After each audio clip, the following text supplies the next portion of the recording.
Meghan Markle has arrived at Queen Elizabeth II's funeral service, joining other royal family members including Kate Middleton. The Duchess of Sussex shared a car with Prince Harry, who later split off to join a procession behind the Queen's coffin as it was moved on the back of a Royal Navy gun carriage from Westminster Hall to Westminster Abbey, where the service began at 11 a.m.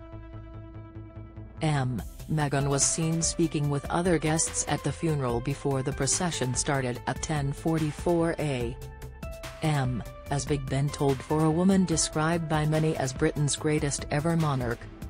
She was also seen sharing a car from Westminster Hall to Westminster Abbey with Sophie, Countess of Wessex, wife of the Queen's youngest child Prince Edward. Once there, she was seen alongside Kate Middleton and her older children Prince George and Princess Charlotte, who were given the opportunity to play a role in the funeral late. Bagpipes played and Big Ben told as King Charles III, surrounded by his family and forces personnel, walked in solemn silence for around 8 minutes to the Abbey. He was initially followed by the Queen's children, Prince Andrew, Princess Anne, and Prince Edward, before Prince William and Prince Harry. At the Abbey, the blood royals were then reunited with their spouses and Prince Harry and Meghan walked in side by side. Ahead of them were Prince George, 9, and Princess Charlotte, 7, who were given an opportunity to be part of their great-grandmother's funeral service.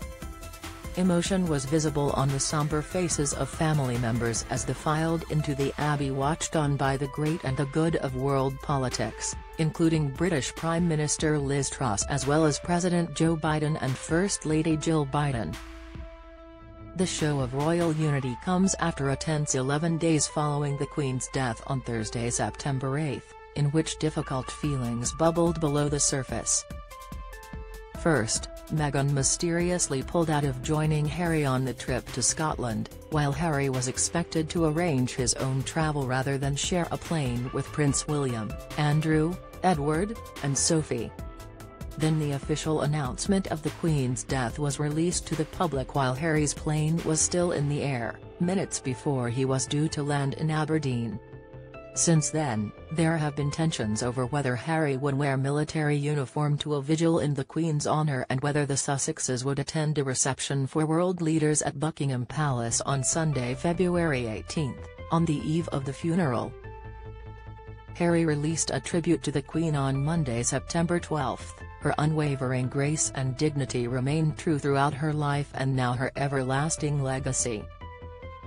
Let us echo the words she spoke after the passing of her husband, Prince Philip, words which can bring comfort to all of us now. Life, of course, consists of final partings as well as first meetings. Granny, while this final parting brings us great sadness, I am forever grateful for all of our first meetings, from my earliest childhood memories with you, to meeting you for the first time as my Commander-in-Chief, to the first moment you met my darling wife and hugged your beloved great-grandchildren. I cherish these times shared with you, and the many other special moments in between. You are already sorely missed, not just by us, but by the world over. And as it comes to first meetings, we now honor my father in his new role as King Charles III.